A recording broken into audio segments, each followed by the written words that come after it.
മോൾ ടീച്ചർക്ക് ഏലത്തോട്ടത്തിൽ നിന്നാണ് ആ പെൺകുട്ടിയെ കിട്ടിയത്.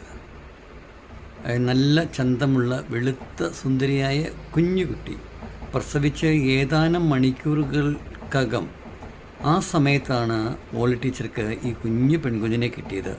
ആരോ ഏലത്തോട്ടത്തിൽ ഉപേക്ഷിച്ചതാണ്. ഏലത്തോട്ടത്തിൽ ഉപേക്ഷിച്ച ആ പെൺകുഞ്ഞിനെ കറുത്ത കടിയനുറുമ്പുകൾ പൊതിഞ്ഞ് കടിക്കുകയായിരുന്നു. നിർത്താതെയുള്ള എന്തോ ഒരു കരച്ചിലെന്ന് പറയാൻ പറ്റത്തില്ല, ചെറിയ ഒരു ഞെരുക്കം പോലെ, അത്ര മാത്രമേ ആ കുട്ടിക്ക് ഉണ്ടായിരുന്നുള്ളൂ. രാവിലെ ഞായറാഴ്ച പള്ളിയിൽ പോയിട്ട് തിരിച്ച് എസ്റ്റേറ്റ് റോഡിലൂടെ വീട്ടിലേക്ക് നടക്കുമ്പോഴാണ് ടീച്ചർക്ക് എന്തോ ഒരു സംശയം തോന്നിയത്. ഇതൊരു കുഞ്ഞിൻ്റെ കരച്ചിലല്ലേ? ടീച്ചർ പതുക്കെ ഏലക്കാട്ടിലേക്ക് നടന്ന് കയറിയപ്പോൾ ടീച്ചറുടെ കണ്ണുകൾ ടീച്ചർക്ക് വിശ്വസിക്കാൻ സാധിച്ചില്ല.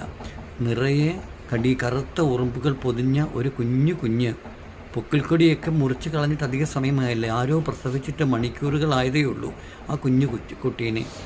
ആ എസ്റ്റേറ്റിലുള്ള ലയത്തിലുള്ള ഏതോ ഒരു തൊഴിലാളിയുടെ മകളാണ്. ആരോ എങ്ങനെയോ അവിടെ ഉപേക്ഷിച്ചതാണ് എന്ന് മാത്രമേ ടീച്ചർക്ക് അറിയാമായിരുന്നു.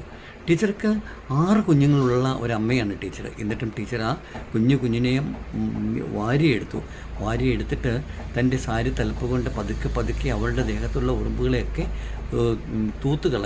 ഊതിക്കളഞ്ഞു. അങ്ങനെ ടീച്ചർ മാറോട് ചേർത്ത് ആ കുഞ്ഞിനെ ടീച്ചർ വീട്ടിലേക്ക് കൊണ്ടുവന്നപ്പോഴേക്കും മോൾ ടീച്ചറിൻ്റെ ഭർത്താവ് വന്ന് വീട്ടിലുണ്ട്. അദ്ദേഹം ചോദിച്ചു, എന്താണ് മോളെ നിൻ്റെ കയ്യിലൊരു പൊതി, എന്തോ കാര്യമായി വാങ്ങിച്ചിട്ട് വന്നിട്ടുണ്ടല്ലോ, പള്ളിയിൽ നിന്നോ കിട്ടിയതാണോ? അപ്പോൾ മോൾ ടീച്ചർ പറഞ്ഞു, അതെ, പള്ളിയിൽ നിന്ന് തന്നെ കിട്ടിയതാണ്, എനിക്ക് കർത്താവ് ഒരു സമ്മാനം കൂടി തന്നിട്ടുണ്ട് എന്ന് പറഞ്ഞ് ആ കുഞ്ഞിനെ തൻ്റെ ഭർത്താവായ ബേബിച്ചൻ്റെ മുന്നിലേക്ക് മോൾ ടീച്ചർ ഇങ്ങനെ നീട്ടി കാണിച്ചു കൊടുത്തു. ബേബിച്ചൻ പറഞ്ഞു, നീ എന്താ മോളി, ഇത് എവിടെ നിന്ന് കിട്ടിയത്, എവിടെ നിന്നാണ് ഈ കുഞ്ഞിനെ തന്നെ കിട്ടിയത്? ദൈവമേ, ഇതുണ്ടായിട്ട് മണിക്കൂർ പോലും ആയിട്ടില്ലല്ലോ എന്ന് ബേബിച്ചനും മനസ്സിലായി. അങ്ങനെ അവർ ആ കുഞ്ഞിനെ തങ്ങളുടെ 6 മക്കൾക്കൊപ്പം അവരുടെ സ്വന്തം കുഞ്ഞിനെ പോലെ തന്നെയാണ് ആ കുഞ്ഞിനെ അവർ വളർത്തിക്കൊണ്ട് വന്നത്. കാർഡമം തോട്ടത്തിൽ നിന്ന് കിട്ടിയതായതുകൊണ്ട് അവളെ ക്ലാര എന്നാണ് വിളിച്ചത്.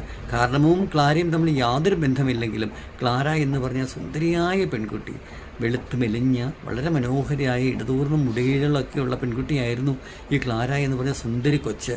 അവളെ ടീച്ചർ സ്വന്തം മക്കളെക്കാൾ കൂടുതലായിട്ട് സ്നേഹത്തോടു കൂടി ഇത് വളർത്തി. കാരണം അവൾക്കാണ് കൂടുതൽ സ്നേഹവും പരിചരണവും പരിഗണനയും നൽകേണ്ടതെന്ന് ടീച്ചറായ മോൾ ടീച്ചർക്ക് അറിയാമായിരുന്നു. അങ്ങനെ തന്നെയാണെന്നുള്ള കാര്യം. ക്ലാരയുടെ മൂത്ത സഹോദരന്മാരുമൊക്കെ അവളെ അവളുടെ സ്വന്തം പെങ്ങളായിട്ട് തന്നെയാണ് കണ്ടത്.